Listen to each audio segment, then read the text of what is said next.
Ma'am, ang ilang taon na po ba itong anak ninyo na si Ma'am Miriam Pulvera? 26 po. Okay. Wala po siyang trabaho po? Sa ngayon po, sa ngayon. Okay. Ang isang bahay lang po ba kayo nakatira? Ma'am, o kung separate na po yung bahay niya? Dati po sa akin po sila nakatira, tapos ngayon po nakabukod na po sila. Kailan po ba siya, ma'am, umalis po sa inyo? Nung October po. Okay, October pa last year. Sana po ba siya, ma'am, pumunta? Sino po bang kasama sa nilipatan niya? May asawa po ba siya? May boyfriend? Ang asawa po niya, Okay, may asawa po siya. May kasama. Kasal po ba sila? Hindi. hindi po. Okay, ano po ba pangalan ng kinakasama niya? Richel J po. Ito po ba yung Richel J? Agnes. Okay. Ano po bang Opo. trabaho naman ni Sir Richel? Security po. Saan po ba siya na-assign, ma'am?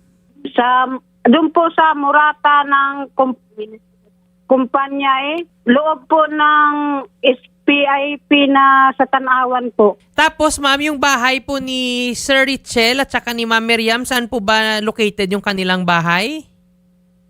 Barangay Ulango. Sa Sa Batangas din? Opo. Tanawan, Batangas pa rin.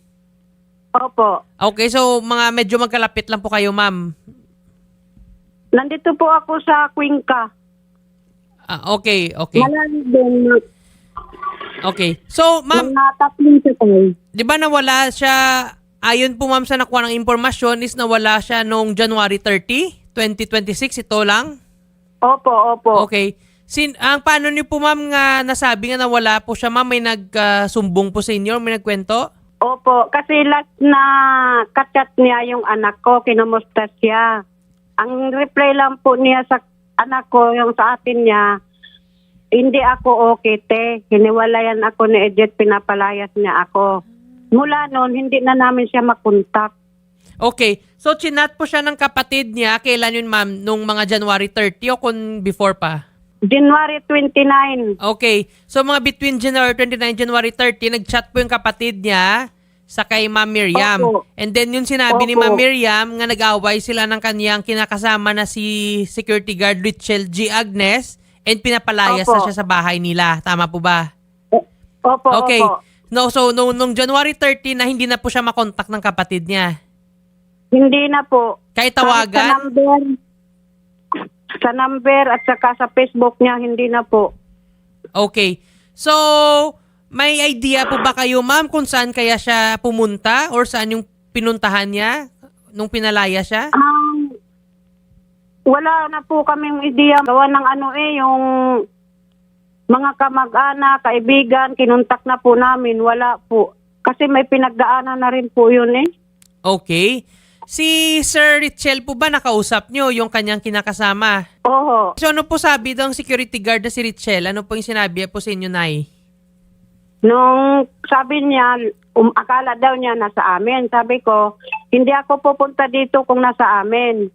Bakit hindi mo nireport sa amin na si Miriam pala umalis ng ganong araw, ganong pitsa, ganong oras? Hindi mo sinabi sa amin. Kung hindi pa kami dito naghanap dito sa inyo, hindi ko malaman na wala pa pala dito. Yun ang sabi ko sa kanya. Okay. Yun.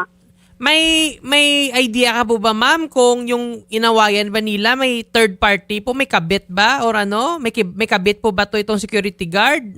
Kaya nag-away sila? Ay, sabi niya, wala naman daw. Yun ang sabi niya. Ano daw yung pinag-awayan nila, ma'am? At saka bakit niya pinalaya si Ma'am Miriam sa kanilang bahay? Oksit na daw ang anak ko. Bakit daw toxic? Like ano yung ugat yon? Bakit siya naging toxic? Ano ba yung pinag-awayan nila? Yun din po ang hindi ko alam, sir, kung anong pinag-umpisahan ng away nila. Basta yun lang sinabi niya sa akin. May anak po ba sila, ma'am? Wala. Mayroon po, 2. Saan po yung mga anak nila? Nandun sa, nasa magulang niya, nung magkasakit nga yun, na-depress nga yun, pinadala ko muna doon sa magulang niya, kay baka kasi nawawala kasi sa sarili yun. Sino nyung nawawala Tapos, sa sarili, ma'am? Si Miriam, nagka-depress yung nakaraang, buwan. So may depression siya, ma'am? Wala kaming, kasi hindi namin napacheck up yun . Okay. Sir Richel, no? Magandang hapon po sa inyo. Sir, nasa duty po ba kayo ngayon? Nasa bahay po ako ngayon. Nasa bahay po, okay. Sir, ang ano po ba sir yung pinag-awayan po ninyo ni Ma'am Miriam at bakit po siya lumayas sa inyong pamamahay? Yun nga po sir ang gusto kong tanungin sa kanya kasi nung January 29 po ng hapon, bigla lang ho siya nagalit sa akin. Ngayon tinatanong ko, hindi naman na kung anong dahilan. Tapos hanggang sa parang aalis siya nung mag-jogging sana ako nung hapon na yun sir. Nagpaalam naman ako sa kanya noon. Umaga pa lang kasi day off ko po noon. Yun nga po ang problema. Tinatanong ko siya. Hindi siya na-imik. Tapos galit na akin. Naliligo pa ako noon nung pinabot ko sa kanya yung towel. Yung kung na nagpangdadabog. Tinatanong ko kung galit ba. Kasi yun, hindi na ako na-imik kung anong problema, kung anong kinakagalit niya. Okay. Ang ilan po yung anak niyo? Dalawa? Sir, ilang taon na po ba? Yung panganay ko, 4 po na taon. Maglilima po ngayong March. Tapos yung bunso? 1 taon po. Isa. Lahat to sir, anak po ninyo, sir, to ni Ma'am Miriam. Opo. Okay. So, 'di ba may nakasabi po yung si Ma'am Arlina no na dati doon kayo sa mamamahay nila tapos nung October lang kayo nga nagbukod? Hindi ho, matagal na ho kami nagbukod ni Miriam ho. Kumbaga ho, palipat-lipat na lang ho kami ng boarding house. Ah, okay. Pero nung mga starting October last year hanggang ito ngayon, separate na kayo talaga ni Miriam ng pamamahay. Hindi na kayo kasama doon sa bahay ng magulang niya. Opo, nung October po yata yon. Okay. Sir, ang ano po ba yung ang trabaho po ni Ma'am Miriam, sir? Nasa bahay lang po. Housewife. Opo. Ang ever since po ba, sir, or dati po, sir, may trabaho po siya? Dati po, factory worker po. Sa factory. Opo. Okay. Sir, may nabanggit po yung mami niya na may depression po si Ma'am Miriam. Ano po ba to, sir? Clinically diagnosed depression? Wala naman po siyang ma'am. Hindi po alam kung ano talaga kasi unang-una hindi naman po na pa-check up kung yung result talaga na may result talaga na ganun depression. Pero yun po ang sabi nila nung last na nag-away din po kami. Kasi pero hindi po kagad yun na depressed ng ganun. Bali po umuwi yun sa kanila. Tapos hindi naman po nagkaroon ng ganun. Makalipas pa po ang ilang Oo. Yung, may sabi mo yung isa, di ba 1-year-old pa lang? Tama po ba yung bunso nyo? Opo. Okay. May nasabi po ba yung doktor or nung nagpa-check up kayo ba, may nabanggit po ba na parang postpartum? Nasabi sa akin yung doktor ma'am nung nasa hospital kami. Nanganak po siya. Nasabi ng doktor yan, sir, yung postpartum depression? Wala po. Wala pong sinabi sa akin na ganun. Wala naman. Alam po yung niya, yung problema na namin sa baby namin ng multiple fracture. Okay. So, ngayon po ba, sir, nakokontak mo ba si ma'am or may way ka po ba para alamin kung saan na kaya siya pumunta? Kasi medyo alala lang po yung magulang niya. Sa ngayon po, wala po talaga. Kinunta ko na po yung mga kaibigan niya. Tapos yung last na nag-comment yung last na nakita ko po na sa comment section po, kilala ko po yung nag-comment na yon. Taga sa amin po yon. Daw na ang sabi po sa comment na kachat nga daw niya si Miriam, nakipag-meet up daw sa kanya si Miriam. Tapos nung pumunta daw po siya sa lugar na sinabi ni Miriam, hindi naman daw sumipot si Miriam kaya umalis na lang daw siya. Sabi ng lalaki, kilala ko yung lalaki chat ko kaso hindi po pumapasok yung chat ko, hindi po nag-reply. Okay, so bali sir, parang sa comment section may lalaki doon nagsabi nga nakachat si Miriam, pero... Opo, yun po yung sabi. Okay. Sir, nakapag-report na po ba kayo sa kapulisan regarding po sir sa pag nawawala po dito si Ma'am Miriam? Opo, nakapag-report na po yung magulang ni Miriam po sa dito po sa paggalang po sa Kanawan kasi nung pumuntas po sila dito, kasama po si Kagawad Alex Karandang ng Ulango. Tapos po, napadaan po sila dun sa police station ng gabi sa Kanawan. Baka pwede niyo pong makwento sa amin, sir, kasi parang nag-trigger siya dun sa hiwalayan eh. Naaway po ninyo. And may nabanggit din po sir nga parang nagsumbungan siya sa kapatid niya nga pinapalayas mo daw siya sa inyong pamamahay. Ano po ba sir yung pinanggalingan nito sir? Kasi po, unang-una po, nakakaya po sa mga kapitbahay namin kasi po ilang beses na po talaga ito nangyari kaya po palipat-lipat po ako ng boarding house.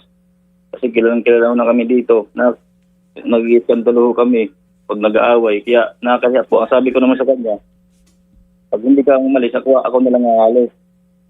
Yung po ang sabi ko sa kanya, alis naman daw siya. Kailan po yan, sir? Nung January 29 po anong gabi, O so nag-away talaga kayo, sir. So ibig sabihin, sir, may rason bakit nagawa niyang umalis. Kaya nga, Kasi sir, tinatanong ko nga, January 30 siya nawala eh. January 29 po kayo nag-away, tama po? po, anong gabi po. Okay. Hindi po ako So, bali, sir, ano po ba, sir, yung pinagawa? Bakit, sir, may eskandalo, sir, siya sabi? So, nag-ieskandalo kayo dyan, tsaka narinig ng neighborhood. Ano po ba, sir, yung usually pinagawayan niyo, sir? Bakit, sir, may mga eskandalo na, sir? Ang sabi niya po, kahit daw po may dalawa na akong anak, nagbubuhay binata daw po ako ang sabi. Sabi ko, anong nagbubuhay binata? Lagi niya akong sa trabaho, minsan nga lang ako mag-day off. Tapos nung nagpaalam po kasi ako sa kanya umaga pa lang, mag-jogging po ako ng hapon. Yun po yata yung kinakagalit niya. Kasi po lahat na lang po ng nagpapaalam naman po ako pag maglalaro ko ng basketball. Kasi minsan po ako nag-day off nag-jogging po ako. Doon po kinakagalit niya po. Ang sabi niya po, nagbubuhay binata po ako. Kahit may anak na po ako. Wala naman po akong, anong masabi niya, buhay tayo. Sabi po ako sa trabaho. Okay. So, basically, sir, pinagawayan nyo nga, sir, is about kasi inyong relasyon, sir. Kasi yung topic ninyo is nagbubuhay ka binata, may anak na kayo, pero yung panggawi mo parang sultero. Okay. So, basically, about na sa relasyon ninyo. Po. Okay. Ang magandang hapon po sa inyo, Police Captain Ronald De Villa. Sir, ang may update na po ba dito tayo sa case ni Ma'am Miriam Pulvera? Bali sir, ang ating update po upon review ng CCTV and interview po ng ating mga nagkaroon ng personal po dun sa taong nawawala. Bali nung February 4 din po sir, nakita siya na sumakay ng tricycle, umalis po dun sa kanilang barangay, sa barangay Ulango.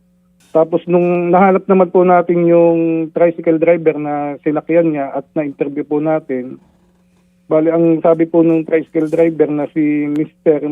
Mervin de los Reyes na native din po ng Barangay Ulango, Tanawan, Batangas, ay bumaba daw po sa kanyang tricycle itong si Miriam dito na po sa Barangay Poblacion 4 ng Tanawan, Batangas.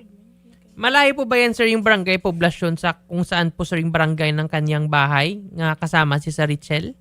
Yes, attorney, mga more or less 12 kilometer po, attorney. Nung binaba po ba siya, sir, daw ng tricycle, sir, sa sir, isang bahay di at saka may nagsalubong po sa kanya sa pintuan? Or may na-describe po ba yung tricycle na ganyan? Or may na-meet na tao? Wala po, attorney. Bali sa kalsada lang po niya ibinaba. Wala pong nakita itong ating tricycle driver na sumundo or nakipagkitang tao dun sa ating pong missing person. May destination. Captain, may destination daw po ba siyang sinabi dun sa tricycle driver? Wala din po, ma'am. Bali, ang lang po, sumakay po dun sa Ulango. Tapos pagdating po dito sa Barangay Poblacion, bumaba na po na hindi naman po kinakausap itong ating tricycle driver. Bali, nagsalita lang po yung ating missing person nung pababa na po siya. Na siya ay bababa na po dun sa lugar na yon. Okay, so bali siya sa karsada lang siya binaba, sir. Walang specific, sir, na bahay or ano. Parang highway lang. Yes po, attorney. So, sa ngayon po ba, sir, based dun, sir, sa pag-check nyo, sir, sa area, sa barangay poblasyon, sir, recently po ba, sir, may mga nasaga po ba yung mga CCTV or yung mga tao doon kung nakakilala kay Ma'am Miriam? Bali, sa ngayon po, sir, continuing po yung ating pag-review ng CCTV. Medyo matagal-tagal na rin po kasi itong pangyayari. Na-report din po sa amin, medyo late na. Kaya po, medyo nahihirapan po tayo sa pag-review ng CCTV. Dahil lang din po sa mga oras po, hindi pare-parehas po yung oras ng ating mga CCTV. Pero ginagawa pa rin po natin ang ating makakaya para po ating ma-locate ito pong ating missing person. Sige po. Ang thank you for that update no, Police Captain Ronald De Villa. Ang baka, sir, pag mayroon kayong update, sir, ang ipaalam nyo lang po, sir, sa family and then dito din po, sir, sa may Wanted sa radyo para po ma-convey din namin sa pamilya kasi medyo alala lang po yung mami niya kung saan na po siya napunta. Yes po, attorney. Asahan niyo po ang aming tulong po sa pamilya at sa inyo pong suporta po sa inyong radio program. Maraming salamat po. Salamat po. Pagpakita ka na yan. Nahirapan na kami yan sa kuganap sa iyo. Paano man yung problema na tutulungan kita na hindi ko na po alam kung ang gagawin ko sa namin na ikaw na lang ikaw ng aming iniisip. kung nasaan ka na, kung buhay ka pa ba, o ano. Umuwi ka na, anak, at yung mga anak mo na may lagnat. Tumawag na yung ate mo na may sakit daw si Miro. Kaya ikaw kung nandiyan ka man ay magpakita ka na sa amin. Kung sino man po yung nakakilala kay Miriam, pakontak na lang po sa number ko. Yam, sana kung nasaan ka man ngayon, magparamdam ka na sa amin, magpagkita ka na sa amin, dahil magulang mo sa'yo, yung mga natin natin. Kasi natin kung ano yung naging problema mo. Hindi mo naman sinasabi sa akin kung ano yung problema mo sa akin. Pag tinatanong ka, kung sino naman po alam kung saan po ang location ni Miriam Pulvera. So, ganito na po Sir Richel, no? So, if mag-contact man sa inyo si Ma'am Miriam or sa mga kakilala nyo, paki-coordinate na lang po sa mga kapulisan, no? Para po matulungan din mahanap si Ma'am Miriam and magbigay na lang po alam sa kanyang nanay po. Opo, tutulong po ako Maraming salamat ulit po, Sir Richel G. Agnes and Ma'am Arilina Pulvera. Maraming salamat po. At kami po ay magbibigay ng update once po na may nakakuha po kami ng impormasyon or update po dito kay Ma'am Miriam Pulvera. Magandang hapon po.